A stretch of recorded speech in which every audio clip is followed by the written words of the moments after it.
So you confused about what business to launch, what you should teach, what you should sell? Is it good? Is it not good? All right, I'm gonna give you the one word secret that I recently learned. Well, not recent, it's been a few months, but I learned this from someone I don't know. I was listening to the Ed Milet podcast, which I highly recommend, and he had a guest on by the name of Rory Vaden. I can't say that last name. It's V-A-D-E-N. Rory, R-O-R-Y, last name Vaden. And it was a fun conversation. The podcast episode was about the importance of building a personal brand. So I'm going to get into what I learned and how it has helped me really define the market I want to go after and get me super passionate about what I'm doing, because there was two lessons I learned on that one podcast. And it's not even things I learned as much as it might be things that were reinstated and reminded and said in a different way that I needed to hear. Okay. So we can get into that in a second. But before I do that, yes, we're still marching towards changing the podcast. And remember, the Fighting Entrepreneur will soon become the Anik Singal Show. The types of topics we hit, the types of guests we have, it's all about to transform. Also, you're about to see a massive blitz on social media. I'm coming for you with lots of value and lots of content. It's going to be fun. It's going to be a project we do over the next few months, and you're going to get a chance to watch behind the scenes. So all of this is coming soon. My goal, not my declaration, but my goal is to change the podcast over in December at some point, which will mark exactly 4 years for the Fighting Entrepreneur, and we will bless it and let it go. All right. So onicpodcast.com. And if you're watching on YouTube right now, smash that subscribe button, leave a comment, click like. And if you're on an audio podcast, please make sure to subscribe and leave us a great review. All right. So now let's talk about the one thing I get asked the most, and it's the worst question you could be asking if you want to be an entrepreneur. I get asked this all the time, and it's really frustrating. What should I sell? What the heck if I know? Anik, what business should I launch? The heck if I know? Like, okay, this is as ludicrous as the following. Are you ready? I run into you on the street, I walk up to you, and I'm like, hey, Matt, what should I be for my career? What should I study at college? What kind of job should I take? You can ask anybody. I'll tell you what, go to your freaking cousin, go to your friend and say, hey, what kind of job should I take? And they would look at you and give you the weirdest eyes. I get asked this by students who to me are strangers, right? Like, I don't know anything about them. At least your friend might be like, oh, you're good at computers. You should work with computers. But I'll get asked this all the time. I'm like, I don't know you at all. I have no idea. Or the best is, well, Anik, what business are you doing? Or what business is so-and-so doing? I'll just do that. That's like me walking up to a random person and say, what do you do for a living? And they're like, well, I'm a neurosurgeon. Great, I'll do that. So, no, you won't.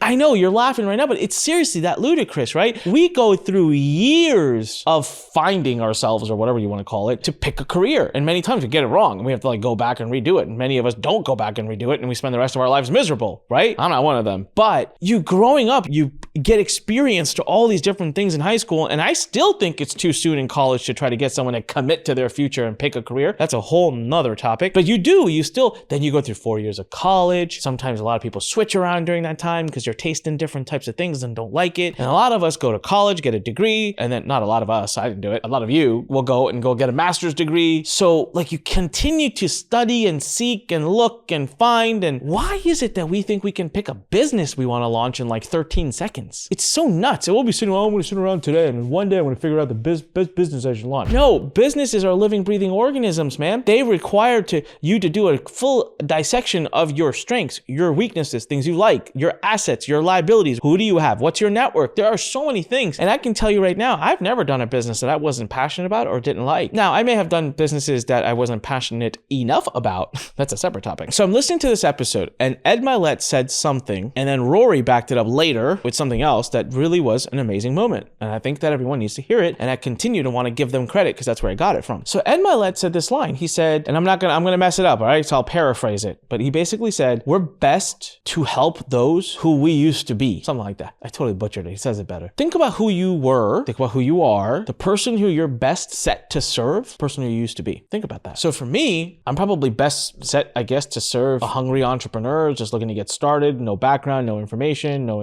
industry, no access, not a lot of money. And I spent 20 years building Lurn. Go figure. And it did really well. Go figure. And I loved it. Go figure. I didn't even know I did that, right? I was basically spent my last 20 years helping the person I used to be, right? How many times have you seen the success story of someone who was very ill, did a lot of hard work, did a lot of research, found a way to naturally get themselves to feel better, and they're now devoting their entire lives to helping people with the same condition? How many times have you heard a story of someone who overcame something and is now spending their life teaching and helping helping those who have the same problem. It's actually really powerful. It comes with innate credibility, innate passion, innate empathy, understanding. Makes perfect sense. So in my case, now where I'm going in my life is I'm switching, I'm pivoting to helping businesses and people that want to scale. Why? Because that's something that I had to learn. And I spent millions of dollars and years of headache and a lot of pain learning how to scale a business. But when I learned it, I got really good at it. And so now the person I used to be 5 to 10 years ago is the person who's trying to learn how to scale a business, is the person I'm serving. And it made a lot of sense to me. So ask yourself, who'd you used to be? How can you help that person? What could you do for them? So we'll pause there. I'm going to go to the second part. This is what Rory brings up in the episode, which is really powerful. Rory says, pick the one word. And he was really specific about this. He said, not 2 words, not 3 words, not a phrase, not a sentence. Pick one word that just defines your strength. What are you really, really good at? And I remember I was on on an elliptical machine or like on a treadmill. I can't remember which one, but I was at the gym. I had to stop because when he said that, I thought, entrepreneur. And then he specifically goes on to say, like, don't make any general things. And I was like, yeah, that's not really it. What's the word that not only am I very good at, but it incites excitement and that it makes me want to run? Like, I get really pumped up about it. What's the one word? I remember I kept thinking about it. Listening to the episode, I went upstairs to the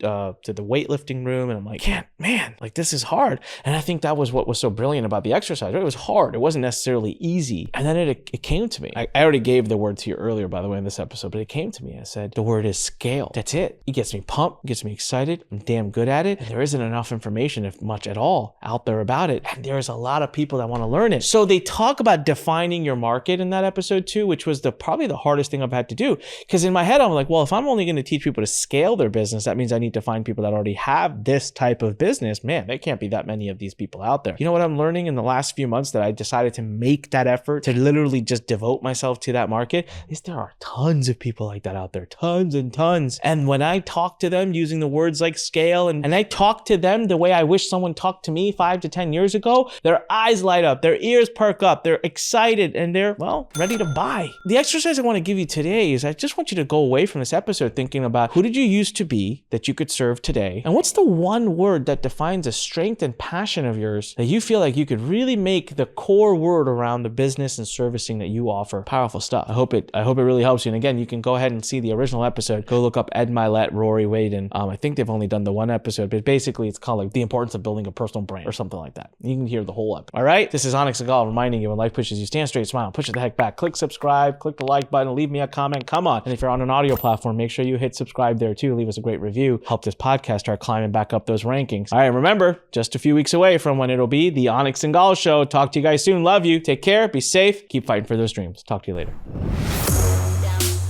Thanks for listening to The Fighting Entrepreneur with your host, Anik Singal.